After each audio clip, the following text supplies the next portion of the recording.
کیونکہ مومن کا عمل ایک ہی ہو سکتا ہے، دو نہیں۔ مثلا اگر کسی کی ماں زندہ ہے اور وہ حج کو چلا جائے تو ماں کی رضا و خدمت ترک ہوئی، اور اگر ماں کی رضا و خوشنودی کے سبب حج کو نہیں گیا تو حج نہیں کر سکا۔ دو فرض میں ایک ہی فرض انجام دے گا، اور اسی طرح دوسرے اعمال ہی، لیکن اس کی نیت تمام نیکیوں اور طاعتوں کی بجا آوری تک پہنچی ہوئی ہے۔ مومن کے عمل کا ثواب محدود ہوتا ہے کیونکہ اس کا عمل ہی محدود ہوتا ہے، اور مومن کی نیت کا ثواب بے حد بے پایا ہے کیونکہ طاعت و خیرات میں نیت کی کوئی حد و انتہا ہی نہیں ہے۔ مومن کی نیت اس کے عمل سے بہتر ہے۔ کا مطلب یہی ہے کہ اگر کسی نے کسی کام کے کرنے کی نیت اور اس کا ارادہ کیا لیکن معذوری کے سبب وہ اس عمل کو نہ کر سکا، جیسے بیماری کی وجہ سے حج نہ کر سکا، اور ضعیفی و ناتوانی کے باعث جہاد میں شریک نہ ہو سکا، مفلسی نے صدقہ و خیرات کا موقع نہ دیا، اس پر بھی یقیناً اجر و ثواب میں وہ اس شخص کے برابر ہے جس نے یہ سب کام کیے ہیں۔ حدیث شریف میں ہے حضور نبی کریم صلی اللہ تعالی علیہ وسلم ایک بار غزوہ تبوک میں تشریف لے گئے، مسلمانوں نے ساتھ تھے۔ اس غزوہ میں حضور و صحابہ کو محنت و مشقت اور شدت و سختی بہت اٹھانی پڑی۔ حضور صلی اللہ تعالی علیہ وسلم نے لوگوں سے مخاطب ہو کر فرمایا، یہ سچ ہے اور درست ہے کہ مدینہ میں کچھ لوگ ایسے رہ گئے ہیں، کوئی ایسی وادی نہیں جس سے ہم لوگ گزرے ہیں، اور کوئی ایسا خرچ نہیں جو ہم نے کیا ہے، اور کوئی ایسی تکلیف و مشقت نہیں جو اس راہ خدا میں ہم لوگوں نے اٹھائی ہے۔ وہ لوگ جو ہمارے ساتھ نہ آ سکے وہ سب ہمارے ان تمام کاموں میں برابر کے شریک ہیں۔ صحابہ رضوان اللہ جو ساتھ تھے انہوں نے کہا، یا رسول اللہ ایسا کیسے ہو سکتا ہے؟ اس لیے کہ وہ لوگ تو مدینہ میں گئے۔ ارشاد ہوا، حسبهم العذر فشرکونا بحسن نیت، ان کو ان کے عذر نے روک لیا ہے، یعنی وہ معذوری کے سبب نہ آ سکے تو وہ سب ہم لوگوں کے ساتھ برابر کے شریک ہیں۔ اپنی حسن نیت کے سبب اسی نے ثابت کیا ہے کہ عمل کا تعلق دل سے ہی، دل مٹی سے نہیں، دل اور گل میں ہزاروں ہزار کوس کی دوری ہے۔ اسی سے جاننا چاہیے کہ نیت کا محل دل ہے، گل نہیں۔ ہاں یہاں ہوشیار خبردار رہنے کی ضرورت ہے، کہیں ایسا نہ ہو کہ غفلت میں راہ ماری جائے۔ جسم کے دروازہ سے دل کے کعبہ تک عاشقوں کے لیے ہزار کوس کی ایک منزل ہے۔ اس رغم میں دل کو رفیق بنا کر لاکھوں منزل کا توشہ تیار کر لے۔ اے بھائی، نیت کا علم نہایت ہی باریک و لطیف ہے، ہر آدمی کی پہنچ وہاں تک نہیں ہو سکتی۔ صاحبان دل جو کچھ کرتے ہیں اپنی نیت کے اندازے سے کرتے ہیں، اس لیے کہ ہر آدمی کی نیت اس کے ایمان کے اندازے سے ہوتی ہے۔ مقلد کی نیت اس کے تقلیدی ایمان کے اندازے سے، اور دلیل والوں کی نیت ان کے استدلالی ایمان کے اندازہ سے، عارفوں کی نیت ان کے اپنے مشاہداتی ایمان کے اندازے سے ہوتی ہے۔ عجیب معاملہ ہے، جناب صدیق اکبر رضی اللہ تعالیٰ عنہ زن و فرزند کو مکہ میں چھوڑ کر حضور مصطفیٰ صلی اللہ تعالیٰ علیہ وسلم کے ساتھ ہجرت کر لیتے ہیں، اور حضرت خواجہ اویس رحمت اللہ علیہ ماں کو نہیں چھوڑتے ہیں۔ اگر تم ان دونوں حضرات کی نیت پر غور کرو تو دیکھو گے دونوں ہی کی نیت جائز، درست اور صحیح ہے۔ بعد اگلے بزرگ ایسے گزرے ہیں کہ جنہوں نے طاعت ترک کی ہے کیونکہ انہیں اس اطاعت کے کرنے کی نیت ہی نہیں ہوئی۔ چنانچہ کہتے ہیں کہ ابن سیری رحمت اللہ علیہ نے خواجہ حسن بصری رضی اللہ تعالیٰ عنہ کے جنازے پر نماز نہیں پڑھی۔ لوگوں نے پوچھا تو کہاں نیت ہی نہیں ہوئی۔ اس بارے میں بزرگان دین کہتے ہیں کہ ان لوگوں کا عمل نہ کرنا دوسروں کے کرنے سے ہو سکتا ہے کہ ثواب میں بہتر ہو۔ لوگوں کو کیا خبر مردان یعنی مرد ان راہ کیوں نماز پڑھتے ہیں اور کیوں نہیں پڑھتے ہیں، کیوں روزہ رکھتے ہیں اور کیوں روزہ نہیں رکھتے، کون جانے ان کے حج کرنے کی کیا وجہ ہوتی ہے اور حج نہ کرنے کی کیا وجہ ہوتی ہے۔ پہلے رسوم و عادات یا حیران و سرگرداں ہیں۔ یقیناً رسم و عادت دوسری چیز ہے اور انبیاء اولیاء کی راہ دوسری ہے۔ چنانچہ کہا ہے اے دوست اس راہ انبیاء و اولیاء میں کب چل سکتے ہیں؟ اس کی مثال تو یہ ہے کہ مکڑے کو بھی ہاتھی کے جال جلنے کا شوق ہو گیا ہے، مکڑے کو بھی ہاتھی کے چال چلنے کا شوق ہو گیا ہے۔ اے بھائی، آج ہر شخص باطل خیال پر بھروسہ کیے ہوئے ہیں اور غلط گمان میں مبتلا ہے۔ اگر دین اسی آسانی سے حاصل ہوتا جیسا کہ لوگ خیال کرتے ہیں تو انبیاء و اولیاء کے جگر پانی نہ ہوتے، مردان خدا کے دل جل بھن کر کباب نہ بن جاتے۔ اے بھائی، تمہیں مردان خدا کے دین کی کیا خبر؟ فی الحال رات و دن اسی حسرت میں جلتے ہو۔ اگر تم سے ہو سکے تو خود کو ان کی جوتیوں کی خدمت میں لگا دو، یہ خود بہت بڑا کام ہے۔ من احب قوما حشر معهم، جو شخص جس گروہ سے محبت کرتا ہے قیامت میں وہ اسی کے ساتھ اٹھایا جائے گا۔ سبحان اللہ، یہی کیا کچھ کم دولت ہے؟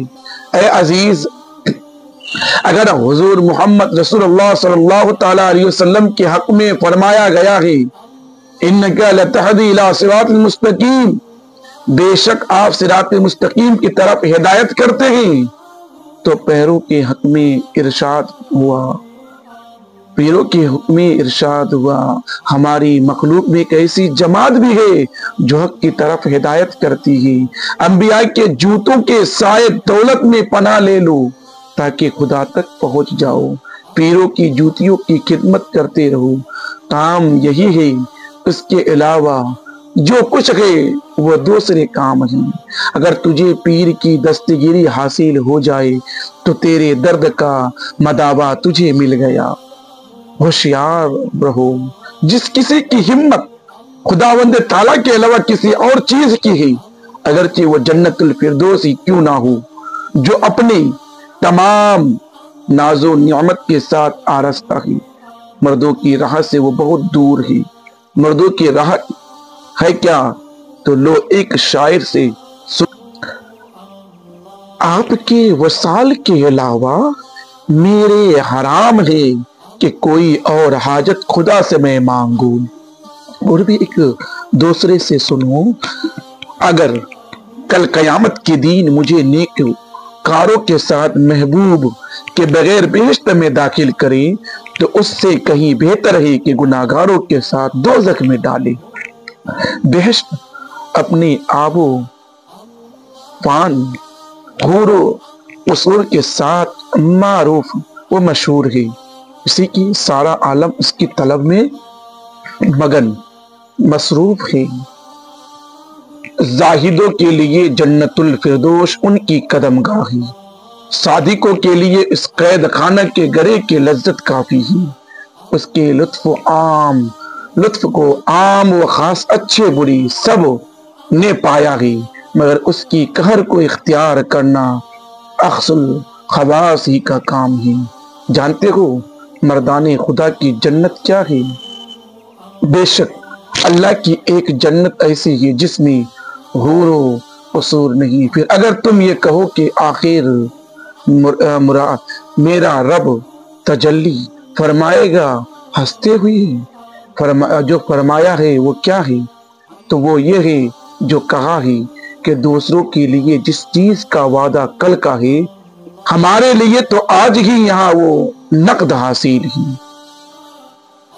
تمہیں یہ جاننا چاہیے کہ عالم میں محبت کے کاروبار ہی دوسرے ہیں اور اہل محنت یعنی رنج و مشقت اٹھانے والے دوسرے ہی گروہ کے لوگ ہیں۔ انہیں انتظار کی طاقت نہیں ہوتی، کل کا وعدہ جس چیز کا ہے وہ اسے آج ہی طلب کرتے ہی، اور سب کے سب عشق کی مستی میں یہی کہا کرتے ہی کہ یا میری مراد پوری کیجیے، یا میری مراد پوری کیجیے، یا مجھے مراد سے فارغ کر دیجیے، کل کا وعدہ چھوڑیے، یا یہ کیجیے یا وہ کیجیے، یا یہ کیجیے یا وہ کیجیے۔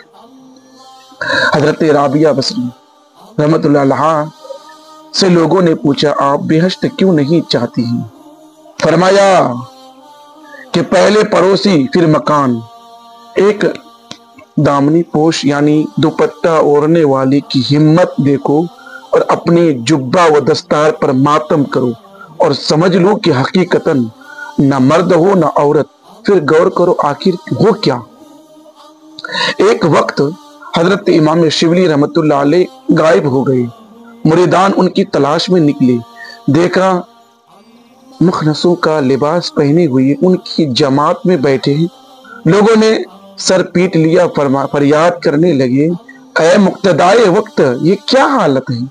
فرمایا میں نے غور کیا تو دیکھا کہ صورت میں عورت نہیں ہوں اور مانن مرد بھی نہیں ہوں، تو ضرور میں مقنث ہوں، اور مقنث کے لیے یہی بہتر ہے کہ وہ مقنثوں کے ساتھ رہے۔